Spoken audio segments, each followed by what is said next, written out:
नमस्कार साथियों, एम्प्लॉयज़ की पाठशाला पर आपका स्वागत है। साथियों, एनपीएस को लेकर बड़ा अपडेट यहां पर आया है। एनपीएस का नया सर्कुलर यहां पर जारी हुआ है और नए सर्कुलर में जो एनपीएस के पैसे के विड्रॉ के जो नियम थे उनमें बड़ा बदलाव किया गया है। यानी कि एनपीएस एग्जिट और विड्रॉल नए नियम 2026 यहाँ पर जारी हुए हैं और ये जुलाई 2026 का नोटिस है। और अब यहाँ पर कुछ परिस्थितियाँ ऐसी भी है जहाँ पर दोस्तों आप 100% जो आपका एनपीएस का पैसा है उसको दोस्तों विड्रॉ कर सकते हैं। तो चलिए बात करेंगे वो कौन कौन सी कंडीशन है और नया सर्कुलर क्या आया है जिसमें एनपीएस में क्या क्या बदलाव हुए हैं। तो चलिए जानेंगे आज के इस वीडियो में। उससे पहले आपसे निवेदन करना चाहेंगे, आप अगर सरकारी कर्मचारी हैं तो आपको हमारे यूट्यूब चैनल पर आपके वेलफेयर से रिलेटेड बहुत सारी चीज़ें मिल जाएंगी, वेतन आयोग से अपडेट मिल जाएंगे। तो अभी तक आपने चैनल को सब्सक्राइब नहीं किया, आपसे निवेदन है चैनल को सब्सक्राइब करके बेल आइकन को प्रेस कीजिए। तो यहाँ पर आप देख सकते हैं ये है the gadget of India, Bharat का राजपत्र, जिसमें आप देख सकते हैं जो नियम है वो यहाँ पर बदलाव किए गए हैं। और ये 12 दिसंबर 2025 के नियम है एक्स्ट्रा ऑर्डिनरी भाग 3 यानी कि पार्ट 3 सेक्शन 4 के अंदर। और यहाँ पर आप देख सकते हैं कि यहाँ पर इनकी जो शुरुआत में दिया गया है कि क्या क्या चीज़ें यहाँ पर इन नियमों को क्या बोला जाएगा, कब से ये लागू रहेंगे और क्या क्या चीज़ हटाई गई है, क्या क्या चीज़ जोड़ी गई है, वो इन्होंने बताई है।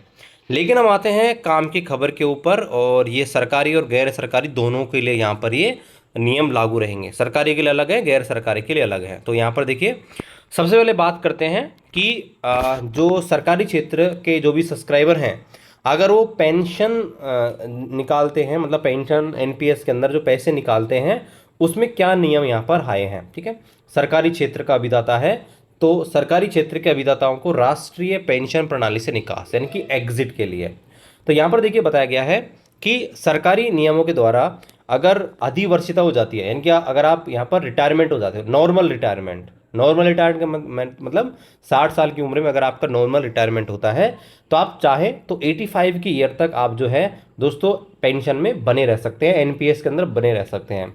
मतलब आप चाहे तो ऐसा कैसा आपका पैसा पड़ा रहेगा, कोई दिक्कत नहीं है, वो बढ़ता रहेगा। आप चाहो तो उसको विड्रॉ करो या पेंशन बनाओ तो मत बनाओ, लेकिन 85 ईयर तक आप मैक्सिमम उस पैसे को रख सकते हैं। ठीक है, जब तक भी आप एग्जिट का विकल्प नहीं देते। ठीक है, उसके बाद जब भी आपकी इच्छा है, यानी कि रिटायरमेंट के बाद 85 ईयर तक कभी भी आप चूज कर सकते हैं, तो उस स्थिति में 40 और 60 का रूल लागू होगा। समझिएगा इसको, यानी कि 40% मिनिमम पैसा आपको पेंशन के रूप में लेना होगा और 60% आप विड्रॉ कर सकते हैं। समझिए, अगर 1 करोड़ आपका लमसम हो गया तो 60 लाख आप ले सकते हैं और 40 लाख की आपको पेंशन बनवानी पड़ेगी। लेकिन इसमें कुछ अलग से यहाँ पर हिदायत दी गई हैं। यहाँ पर आप देख सकते हैं, अगर आपका जो अमाउंट है 8 लाख रुपए से कम है, अगर आपका अमाउंट जो है 8 लाख रुपए से कम है तो दोस्तों आप 100% पैसा निकाल सकते हैं। मैंने आपको थंबनेल में भी ऐड किया है कि कुछ स्थितियों में मैंने आपको बताया था, कुछ स्थितियों में आप 100% पैसा विड्रॉ कर सकते हैं। तो ये वो स्थिति है जहाँ पर सरकारी कर्मचारी, अगर आपका जो एनपीएस का अकाउंट अमाउंट है अगर वो 8 लाख से कम है टोटल कॉर्पस, तो आप दोस्तों उसको 100% विड्रॉ कर सकते हो, कोई जरूरत नहीं है आपको पेंशन बनवाने की। लेकिन वही अगर आपका अमाउंट 8 से 12 लाख के बीच है तो उस स्थिति में आप क्या कर सकते हैं, यहाँ पर दोस्तों आपका जो पैसा है उसको आप यहाँ पर देखिए 6 लाख रुपए तक यहाँ पर विड्रॉ कर सकते हो। और 6 लाख से ऊपर का जो अमाउंट है, जैसे 8 से 12 लाख है, 10 मान लीजिए कि आपके पास 10 लाख रुपए का हो गया, तो आप 10 लाख में से 6 लाख रुपए विड्रॉ कर सकते हो और बचा हुआ जो आपका 4 लाख है वो आपको पेंशन लेनी पड़ेगी और कम से कम 6 महीने की पेंशन, यहाँ पर वो 6 साल की पेंशन आपको लेनी पड़ेगी। यानी कि इसमें बोला गया कि 8 लाख तक आप पूरा 100% निकाल सकते हैं और 8 लाख से 12 लाख है तो आप यहाँ पर मिनिमम 6 लाख यहाँ पर जो है निकाल सकते हो, मतलब मैक्सिमम विड्रॉ कर सकते हो 8 लाख का, और बाकी का जो बचा हुआ अमाउंट है वो आप यहाँ पर पेंशन के रूप में लेनी पड़ेगी और वो कम से कम आपको 6 साल के लिए लेनी पड़ेगी।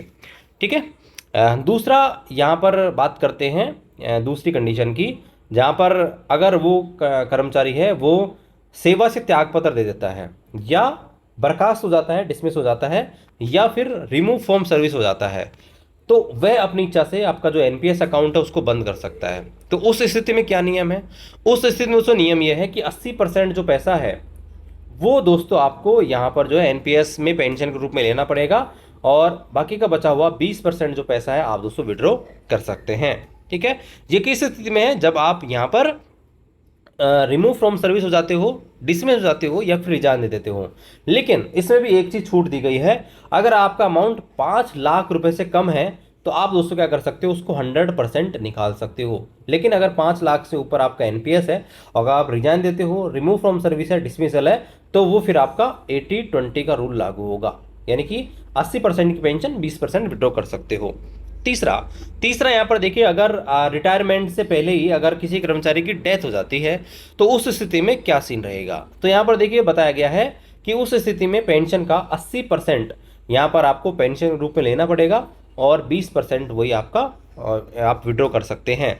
लेकिन उस स्थिति में यहाँ पर एक और चीज़ बताई गई है कि अगर 8 लाख रुपए से कम आपका अमाउंट है तो जो भी यहाँ पर उसके डिपेंडेंट रहेंगे फैमिली मेंबर, उनको यहाँ पर पैसा दिया जाएगा 100%। वही है, अगर 8 लाख से 12 लाख के बीच है तो वही सीन है कि 6 लाख रुपए तक आप यहाँ पर विड्रॉ कर सकते हैं। बाकी का बचा हुआ दोस्तों आप यहाँ पर जो है कम से कम 6 साल के लिए पेंशन के रूप में लेंगे। ठीक है, और यहाँ पर ये सारी चीज़ें हैं।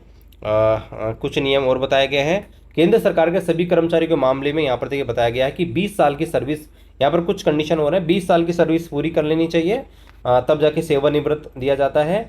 मूल नियमों के अनुसार 50 या स्वैच्छिक सेवानिवृत्ति पर भी यहाँ पर लाभ दिया जाएगा। इसके अलावा यहाँ पर अविधि मान्यता पर सेवानिवृत्ति का हकदारी है। निसतता के कारण अगर आप रेल से आपकी सेवा से कार्य मुक्त किया जाने पर भी पात्रता है। तो ये सारी चीज़ भी यहाँ पर है। ठीक है, यहाँ पर देखिए ये चीज़ें हैं जो आपको ध्यान रखना। तो यहाँ पर इन शॉर्ट यहाँ पर देखिए चार्ट के माध्यम से मैं आपको वापस से बताता हूँ, उन्होंने चार्ट भी नीचे बताया गया है। यहाँ पर देखिए पहला, अगर आप यहाँ पर जो है रेगुलर, अगर यहाँ पर कोई भी सर्विस है उससे अगर रिटायरमेंट होते हो, ठीक है, नॉर्मली, तो उस स्थिति में क्या नियम लागू होंगे। 8 लाख तक का अमाउंट है, 100% आप विड्रॉ कर सकते हैं। ठीक है, और आप चाहें तो पेंशन भी ले सकते हैं 60-40 की। लेकिन 8 लाख तक है तो आपके पास ऑप्शन है, आप चाहो तो 100% निकाल सकते हो। 8 लाख से 12 लाख है, उस स्थिति में आप 6 लाख तक विड्रॉ कर सकते हो और बाकी का आप पेंशन के रूप में रख सकते हो, पेंशन ले सकते हो।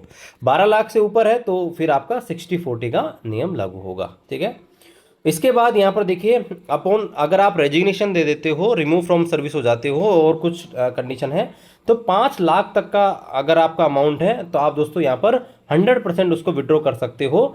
या आपके पास ऑप्शन दूसरा ये भी है कि आप यहाँ पर 80 और 20 का नियम अपना सकते हो, यानी कि 80% पैसा की पेंशन ले सकते हो, 20% निकाल सकते हो। लेकिन अगर आपका अमाउंट 5 लाख और 8 लाख से बीच में है तो उस स्थिति में और आपका जो ये ऑप्शन है 20/80 लागू होगा ही होगा। और यहाँ पर तीसरा है डेथ केस में। डेथ केस में आपका यही है कि डेथ केस में अगर आपका 8 लाख तक है तो सेम यहाँ पर रिटायरमेंट वाले रूल लागू होंगे। 8 लाख तक दोस्तों आप जो है यहाँ पर 100% विड्रॉ कर सकते हो। 8 लाख से 12 लाख तक आप 6 लाख विड्रॉ कर सकते हो, बाकी का यहाँ पर आपको पेंशन लेना पड़ेगा।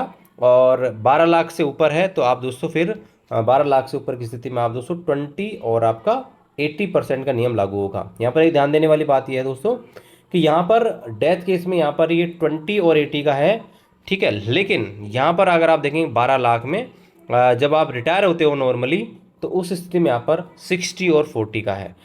यहाँ पर देखिए एक और बड़ा बदलाव किया गया है, जो पैसे निकालते हैं आप खुद का, जो 25% जो पैसा निकाल सकते हैं उसके बारे में।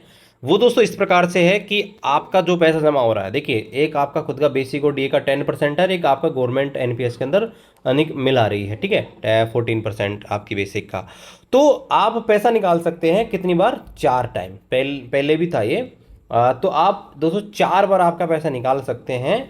लेकिन यहाँ पर जो इंटरवल है वो आप देख सकते हैं, इंटरवल आप 4 साल कर दिया गया है, यानी कि 4 साल के गैप में टोटल आप 4 टाइम आपका पैसा निकाल सकते हैं। लेकिन जितना आपका पैसा खुद का इन्वेस्टेड है उसका 25% ही निकाल सकते हैं। मान लीजिए आपका टोटल पैसा 10 लाख रुपए है, जिसमें से तकरीबन आप मान सकते हैं कि 4 लाख आपका है और 6 लाख गवर्नमेंट का है। तो इस 4 लाख में से आप दोस्तों केवल 1 लाख ही निकाल सकते हैं।